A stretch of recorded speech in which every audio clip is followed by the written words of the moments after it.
오늘 이 본문 그 참 믿음이란 주제로 말씀을 지난 주에 의해서 계속 함께 나누고 있습니다.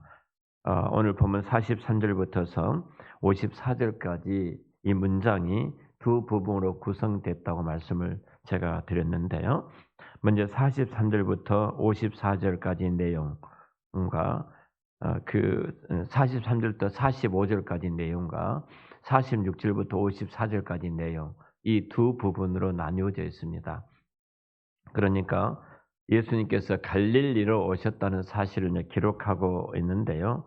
이 메시지가 특별히 예수님 갈릴리로 오셨다 이 말씀만 하고 계신 것이 아니라 특별히 갈릴리로 오셨을 때 그 왕의 신하를 만나게 되어지죠. 이 사건이 앞의 문장하고 이 뒤에 오늘 말씀하고는 분명히 연관이 되어 있고 의도적으로 예수님께서는 이 일을 통해서 내가 누구인가를 또 그릇된 믿음을 갖고 있는 자들에게 참된 믿음을 저들에게 주시기 위해서 지금 말씀하고 계십니다.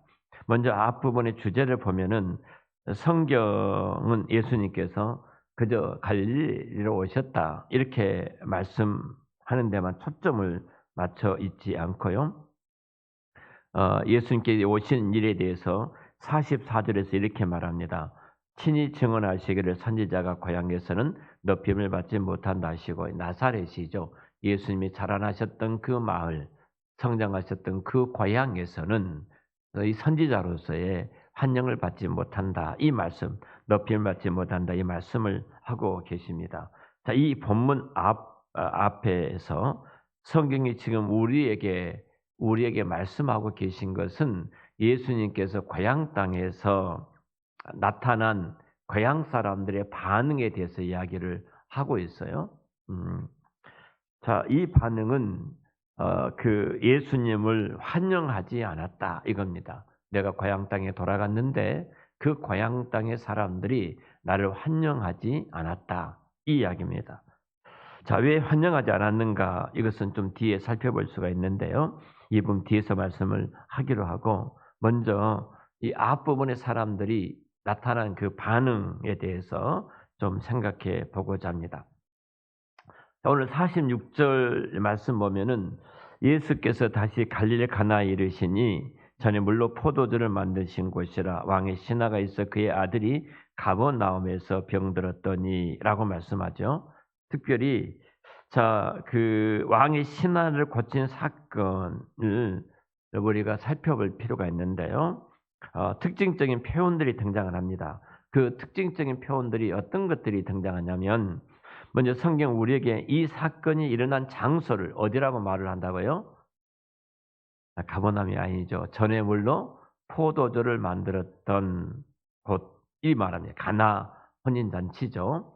예수님께서 전에 포도주를 만들었던 곳이라고 말합니다. 자, 왜 이 사실을 말씀해 주고 있는 것일까를 생각해 봐야 돼요. 왜 이 이유를 지금 말씀하고 있는가? 두 번째는 45절이에요. 이 45절 말씀을 볼까요? 갈릴리 이르심에 갈릴리인들이 그를 영접하니 이는 자기들도 명절에 갔다가 예수께서 명절 중 예루살렘에 사신 모든 일들을 보았음이라. 자, 갈릴리 사람들이 예수를 영접했다. 내 고향 사람들은 예수를 영접하지 않았는데, 내 고향 사람 나를 환영하지 않았는데 갈릴리 사람들을 나를 환영하고 나를 영접했다. 이렇게 두 지역을 비교하면서 말씀을 하고 계시죠. 자, 그러면서 이 갈릴리 사람들이 왜 예수님을 영접했는가? 자, 그 이유가 뭐라고 그래요? 예수님을 영접한 이유가 뭐라고 하죠? 45절에 네?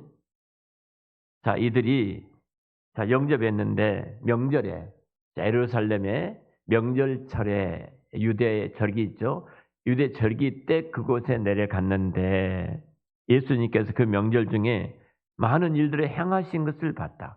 병든 자를 고치고 성전을 청결케 하고 그 이런 예수님이 행하셨던 대단히 많은 일들을 저들이 보았다. 이겁니다. 지금 이 말씀이거든요. 자, 그 성전을 거룩하게 청결했던 사건이 등장하고요. 또 많은 병든 자들을 고쳤던 사건. 자, 명절에 이 갈릴리 사람들이 명절에 예루살렘에 올라갔더니 예루살렘 발칵 뒤집어진 거예요. 성전에 들어가 봤더니 예수님께서 그냥 그 장사치들의 모든 그것들을 다 쫓아내시고 비둘기를 날리시고 엎으시고 뭐 이런 일들이 일어났지 않습니까? 자, 이런 것들을 쭉 살펴봤어요. 예수님께서 예루살렘에 계시면서 굉장히 많은 표적과 이적들을 행했던 것들을 이들이 지금 보았다는 거예요. 이 갈릴리 사람들도 그때 예루살렘에서 예수님이 행하신 성전 청결 사건과 그 이후에 그 많은 표적과 기적과 이적들을 저들이 보았던 사람들이에요. 그 예루살렘에서 보고 와서 자기 고향 땅에 돌아와서 우리가 예루살렘에 내려갔는데 그곳에 예수라는 분이 있었는데 이분이 성전을 이렇게 청결케 했고 수많은 기적과 이적과 표적을 행하셨다. 그분은 대단한 분이셨다. 어? 자, 이런 말이 퍼졌어요. 이제 갈릴리에. 퍼지니까 예수님이 이제 갈릴리에 오셨다는 소식을 듣고 이 소식을 접했던 모든 사람들이 예수님을 나가서 환영식을 행한 거죠. 자, 여기서 자, 하나는 이 갈릴리 사람들이 예수님을 잘 알았다 못 알았다? 잘 알고 있었다는 거예요. 예수님이 잘 알고 있었다. 그분이 누구인가? 직접적으로 목격한 사람도 있고 목격한 사람들이 와가지고 갈릴리에서 그 행했던 일들을 예수에 대한 이 많은 이야기들을 했을 것입니다. 대단한 예수님의 유명 인사가 되었던 사실이죠. 그리고 이제 이 가나에서 물로 포도주를 만드신 사건들도 굉장히 많은 사람들이 이제 알고 있겠죠. 뭐 그 소문이야 혼인잔치에 갔을 때 친척들이 멀리 떨어졌던 사람들이 각기 자기 혼인잔치가 끝나고 돌아갔을 때 또 축하하러 왔던 사람들이 돌아갔을 때 이 혼인잔치에 있었던 물로 포도주를 만들었던 사건들을 뭐 가는 곳마다 이야기하지 않았겠습니까? 멀리 퍼졌을 거예요. 자, 예루살렘에서 행하신 청결 사건들도 또 표적과 이적과 기사를 행하신 것도 또 사람들에게 많이 이렇게 알려졌습니다. 이렇게 예수님은 모든 사람들에게 초미의 관심을 지금 받고 있는 거예요. 이 초미의 관심을 받고 계신 예수님께서 바로 갈릴리에 오셨다. 그러니까 갈릴리 사람들이 모두가 밖에 나가서 예수님이 오신 것을 대대적으로 환영을 했을 것입니다. 환영을 했을 거예요. 그리고 오늘 본문 사건에서 가장 중요한 예수의 말씀인 48절도 이렇게 말하죠. 자, 48절을 우리 같이 읽어볼까요? 시작. 예수께서 이르시되 너희는 표적과 기사를 보지 못하면 도무지 믿지 아니하느냐. 자, 그러니까 자, 어떤 나사렛에서 예수님의 고향에서 예수님이 환영받지 못하고 박대받았던 사건이 있었고 또 하나는 바로 갈릴리 사람들이 예수님을 대대적으로 환영했던 이 사건들이 있었는데 바로 이 사건 이후에 예수님께서 이렇게 말씀하신 거예요. 너희는 표적과 기사를 보지 못하면 도무지 믿지 아니하냐. 자, 이 말씀은 책망 아닙니까? 책망이죠. 자, 예수님이 이 말씀은 사람에 대한 책망을 하고 계시는 거예요. 결국 다시 이 말씀을 정리해 보면 지금 그 중풍병자 그 왕의 신하의 그 자녀를 고치는 이 사건 전에 이제 이런 일들이 등장하고 있으니까요. 그 배경을 지금 이 말씀을 가지고 이제 우리가 깨닫는 다음에 이 신하의 그 자녀를 고쳤던 사건을 이제 보게 되면 참 믿음이 무엇인가 이제 분명하게 우리에게 보여집니다. 자, 먼저 예수님께서 우리는 그냥 평이하게 읽으면은 그냥 넘어갈 수가 있겠지만 이제 이 정도 전반부의 말씀을 제가 드렸기 때문에 그 후반부에 펼쳐진 사건 속에서 참 믿음이 무엇인가를 이제는 분명하게 우리가 찾아볼 수가 있어요. 자, 먼저 이 사람들은 예수님을 알았습니다. 모두가 예수님을 알았어요. 그리고 환영을 합니다. 그리고 예수님을 알고 있으니까 기대가 있지 않겠습니까? 모종의 기대가 있는 겁니다. 표적과 이적과 기사를 행하신 분이니까 병든 자를 고치시고 놀라운 이적들을 행하셨던 그 예수님이 오셨으니까 기대감을 갖고 이들이 찾아온 거예요. 모종의 기대를 갖고 예수님을 환영을 했습니다. 그런데 예수님 오늘 48절의 말씀 보면은 분명하게 이들의 지금 기대를 꺾어버리는 말씀하시는 거예요.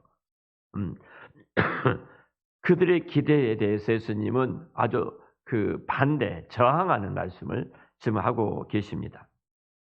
자, 우리가 지금 이 초점을 두고 바라봐야 할 핵심이 바로 여기에 있습니다. 참 믿음이 무엇인가? 계속해서 계속해서 믿음에 대한 주제를 가지고 수요일마다 말씀을 전하겠습니다만, 자, 우리가 신화의 태도와 신화가 반응, 예수의 말씀에 대한 반응, 이것을 통해서 앞의 부분과 이 사건을 통해서 실질적인 눈에 보이는 이 사건을 통해서 참 믿음이 무엇인가를 예수님이 말씀을 하고 계시는데요. 우리가 잘 아는 것은 이 본문은 왕의 신하의 아들을 고쳐주신 사건이라고 잘 알고 있습니다. 자, 왕의 신하의 한 아들이 있었어요. 아들이 있었는데 이 아들이 병이 걸려서 오늘 47절 보면 이렇게 되죠. 같이 읽어볼까요? 그가 예수께서 이들로부터 갈리러 오셨다는 것을 듣고 가서 청하되 내려오셔서 내 아들의 병을 고쳐주소서 하니 그가 거의 죽게 되었음이라. 이렇게 말합니다. 거의 그가 죽게 되었다. 내 아들이 아버지의 심정이 어떤가를 생각해 보세요. 내 아들이 거의 죽게 되었다. 그러면서 예수님께 청하지요. 내려오셔서 내 아들의 병을 고쳐주소서. 자, 우리가 예루살렘이 중심이죠. 우리 대한민국의 서울이 중심인 것처럼 서울을 중심으로 서울로 올라간다. 그 나머지는 다 내려간다는 거예요. 여러분 부산으로 올라간다, 강주로 올라간다 이런 말 들어봤습니까? 안 들어봤죠. 자, 그러니까 지금 위에 갈릴리는 예루살렘은 이제 중앙에 있는데요. 여기 지금 지도가 보이죠? 표시가 방금 있는데 여기가 예루살렘입니다. 자, 위에 쭉 올라가면 갈릴리 호수가 그 윗부분에 보이죠? 자, 예수님께서 지금 여기서 여리고를 거쳐서 사마리아로 가신 다음에 그 다음에 나사렛 그다음에 가나로 가시죠. 여기까지 예수님 지금 이동 경로예요. 자, 이동 경로인데 여기서 지금 예수님께서 가나의 갈릴리 지역입니다. 그 지역이. 그런데 이 가나의 예수님이 이때 가버나움은 저쪽 갈릴리 호수의 그 위쪽에 가버나움이 있습니다. 가버나움에서 지금 예수님이 계시는 갈릴리 가나까지 내려오는 그 길은 약 40km 정도 되는 길입니다. 40km 정도 된다면 여기서 수원이 한 30km 정도 되니까 안성 정도 좀 되지 않겠나? 아니면 동탄 그 정도 되지 않겠나? 여기서 저 북쪽으로 한다면은 여기 양주 정도 되지 않겠나? 40km면은 그 정도의 거리입니다. 자, 이 거리를 내려온 거예요. 그러니까 가버나움에서 예루살렘으로 보면은 지금 갈릴리 가나 쪽에 예수님 계시니까 그곳으로 지금 예수님 내려왔다는 거죠. 내려온 길이 약 40km 정도 거쳐서 내려오게 됩니다. 자, 그 아버지 마음이 이렇게 이 길을 걸어서 내려와서 죽게 된 내 아들을 고쳐달라고 할 때 그 아버지의 마음이 얼마나 간절하겠습니까? 자녀들이 아파본 부모들은 대부분 얼마나 그것이 간절한가, 그 간절함을 그 마음을 심증적으로 다 가지고 있을 것입니다. 이 장면에서 아들이 죽게 되었는데 그 아버지의 마음의 상태를 한번 생각해 보십시오. 분명히 이 신하는 왕에게 가서 부탁을 했을 것입니다. 내 아들이 병이 들었는데 아니면은 이러하는데 내가 내려가서 예수님을 좀 보겠습니다. 자, 예수님께 찾아와서 부탁한 것이 여러분 장난기겠습니까? 그 간절함을 생각해 보세요. 고쳐주면 좋고 안 고쳐줘도 괜찮고 믿자봤자 본전이니까 한번 내려가서 부탁 한번 해보지. 그런 마음으로 갔을까요? 장난기 섞인 것으로 그런 마음으로 갔을까요? 그냥 심심풀이 지금 예수님께 하는 것일까요? 절대 우리는 그렇지 않다는 것을 부모된 여러분들은 다 아실 것입니다. 자녀들이 아프면요 멘붕이 됩니다. 내 자녀가 갑자기 아프면 어느 병원에 어떤 곳에 가야 될지 멘붕 상태가 되어져요. 어디로 가야 될지. 다 알고 있으면서 그러거든요. 여러분 아들의 목숨을 두고 여러분 대수롭지 않게 생각하는 부모는 이 세상에 없을 겁니다. 내 아들이 죽어가는데 진짜 내 눈에 넣어도 아프지 않을 내 아들, 보기만 해도 즐거움과 기쁨이 있는 그 아들이 죽어가는데 이 아들이 죽어가는 이 모습을 보고 그 왕의 신하가 예수님께 나왔다는 것은요 결사적인 부탁입니다. 목숨을 내거는 부탁이에요. 내가 내 아들을 살리겠다는 목숨을 내겐 그 마음으로 지금 예수님께 찾아온 것입니다. 자, 이것이 신앙일까요? 자, 이것이 믿음일까요? 지성이면 감천이라는 말이 있죠. 옛날에 어르신들이 정한수를 떠놓고 공을 들이는 것이 있지 않습니까? 그것이 믿음일까요?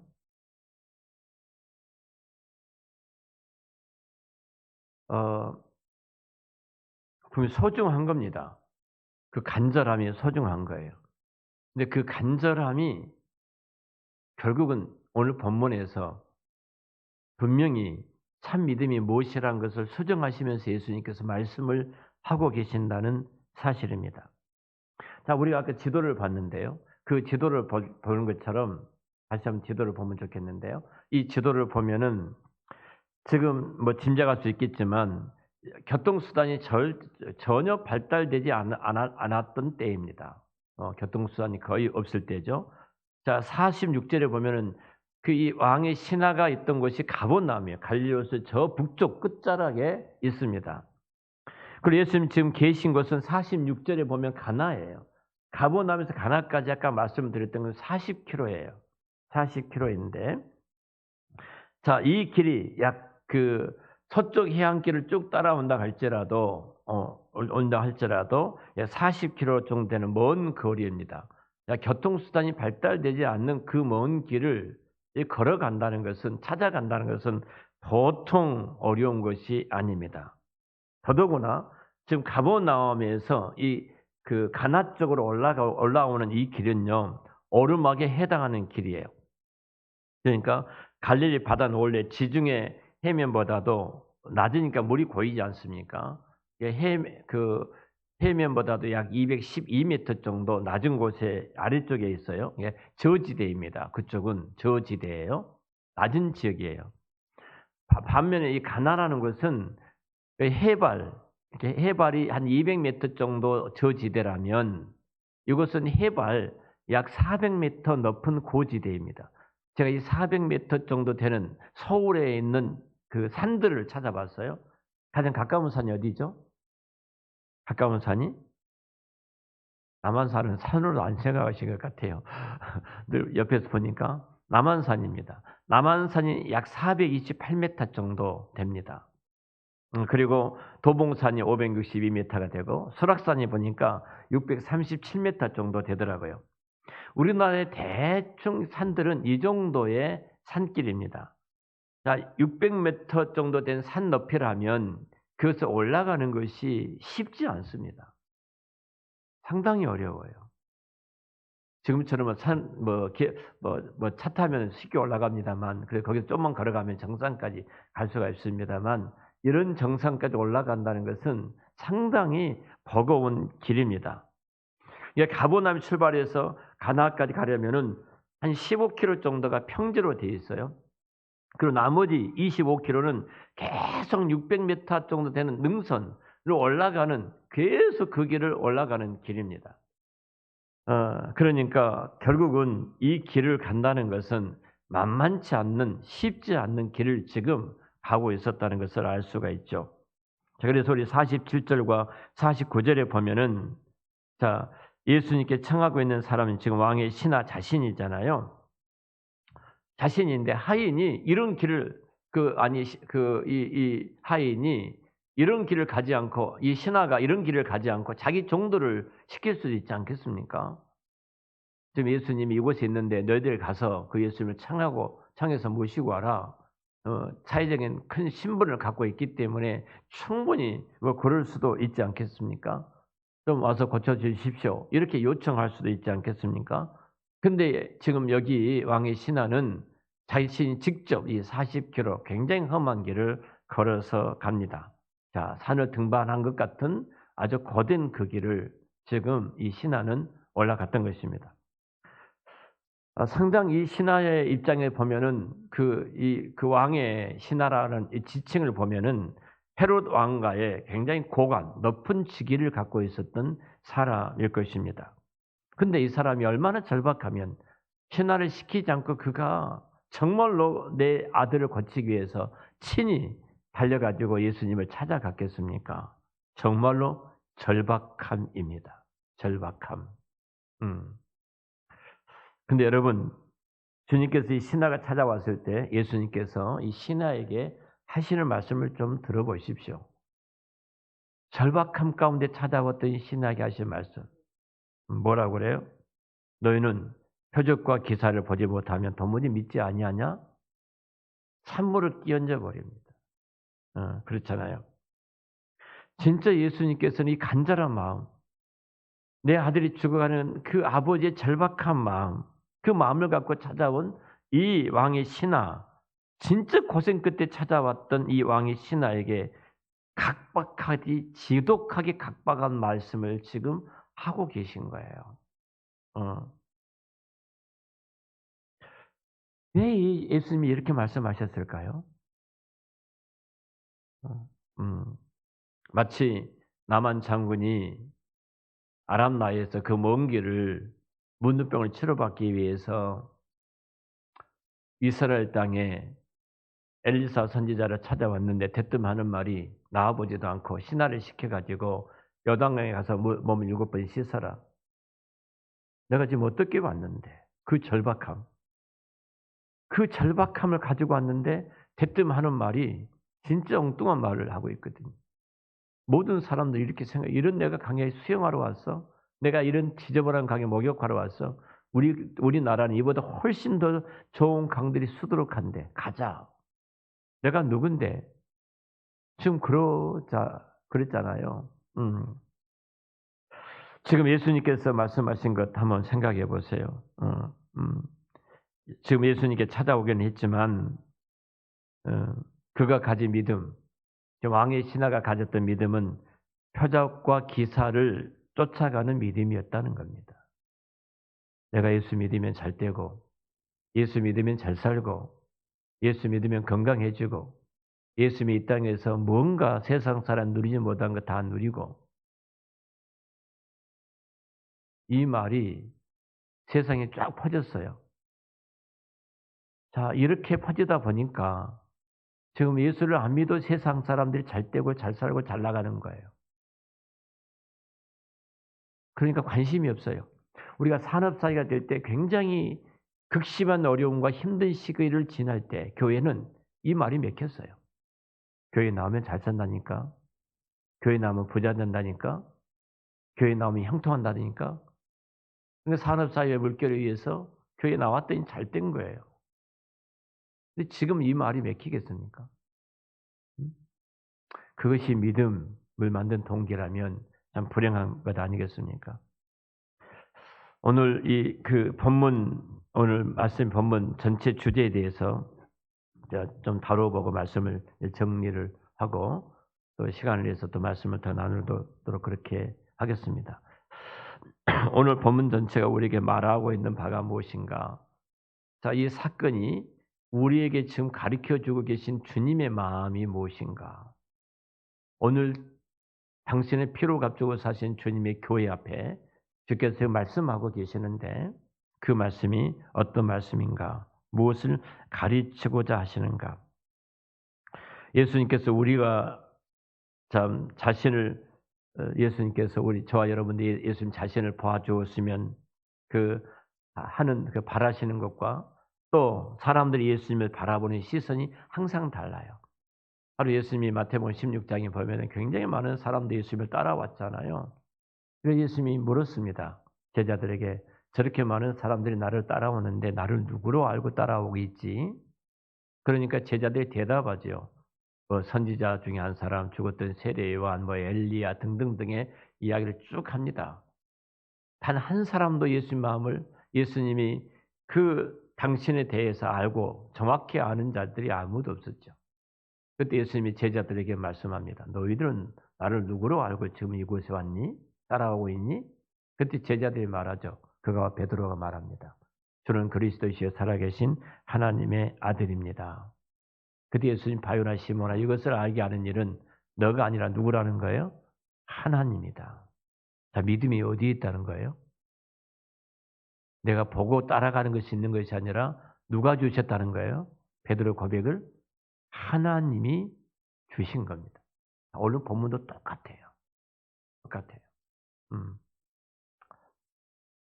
자, 먼저 첫 번째로 나왔던 선지자가 고향에서 환영을 받지 못한다. 이유가 무엇이에요?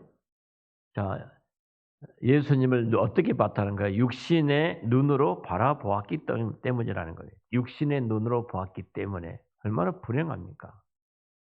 예수님을 바라볼 때 저들은 이렇게 봅니다. 그 목수 요셉 집안에 태어났던 큰아들 그 예수 아니야? 내가 어렸을 때 기저귀 차고 다닌 거 잘 알고 있어. 어렸을 때 좀 자라나서 아버지 뒤를 이어서 목수 일을 도왔던 것도 잘 알고 있어. 응? 저 녀석 그 꼬맹이 7살 때, 꼬맹이 5살 때, 그것도 내가 다 알고 있어. 이런 생각이에요. 여러분, 내가 이런 생각, 이런 눈을 갖고 있는 이상, 예수 그리스도가 하나님의 아들이신 그 주님을 믿을 수가 있겠어요? 믿을 수가 없는 겁니다. 우리 하나님의 말씀을 대할 때도 항상 마찬가지요. 내 편견을 깨야 됩니다. 자, 아주 제가 오래전에 교회에서 이런 말씀을 드린 적이 있어요. 나종천 목사가 설교하는 것하고 10만 명 모이는 60만 모이는 여기 순복음교회 조영규 목사님 오셔서 우리 교회 설교하신다면 똑같은 내용을 갖고 설교를 해도 여러분 어떻게 들릴 것 같습니까? 우리 마음속에 이미 여기 60만 명이 모이는 여의도 순복음교회 조영규 목사님은 대단하신 분이고 나종천 목사는 우리가 잘 알아. 똑같은 말씀이어도 그가 갖고 있는 눈과 그가 갖고 있는 마음과 시선에 따라서 달라지더라는 겁니다. 여러분 예수님께서 이렇게 태어나셨는데요. 내가 그 꼬맹이 나사렛 우리가 잘 알고 있어. 결코 우리가 그런 마음으로는 절대 예수 그리스도를 온전히 만나지 못하고 발견할 수가 없습니다. 내가 경험한 바, 내가 알고 있는 것, 내가 갖고 있는 상식, 하나님의 말씀이 그려지고 있는 눈이 아니라 내가 살아오는 경험, 내 학습된 그 내용의 눈으로 내가 본다면 결코 하나님의 나라도 천국도 그 천국의 주인이신 하나님의 아들 예수 그리스도 절대로 우리는 볼 수가 없습니다. 그래서 우리는 늘 그 은혜를 주시도록 우리는 기도해야 됩니다. 그러면 배척한 예수님의 고향 사람들과는 달리 갈릴리 사람들이 예수님을 초청을 했습니다. 환영을 했습니다. 자, 그들이 환영했으니까 얼마나 긍정적이에요. 얼마나 예수님도 수많은 사람 나와서 예수님을 환영하니까 얼마나 뿌듯했겠습니까? 근데 그렇지 않다는 것을 오늘 말씀해 주고 계시죠. 그들의 반응에 있어서는 예수님의 고향 사람들과 정반대의 모습이었지만 그들의 시각은 완전 정확하게 그 나사렛 사람들과 똑같은 시각을 갖고 있었다는 사실입니다. 똑같았어요. 나사렛 예수님의 고향의 사람들은 우리가 잘 알아. 어렸을 때 어떻게 컸는지 그러게 예수님을 배척했지만 갈릴리 사람들은 예수님 기적과 표적과 이적만 보고 예수님이 본질적으로 누구이신가를 보지 못하고 그것을 가지고 내가 무엇인가를 얻기 위해서 지금 그 자리에 참여를 했다는 거예요. 여러분 이런 면에서 본다면 예수님께서 갈릴리 가나에서 물로 포도주를 만드셨던 이 일들이 알려졌고 또 하나는 예루살렘에서 행했던 그 표적과 기사와 이적들을 사람들이 다 알고 있었잖아요.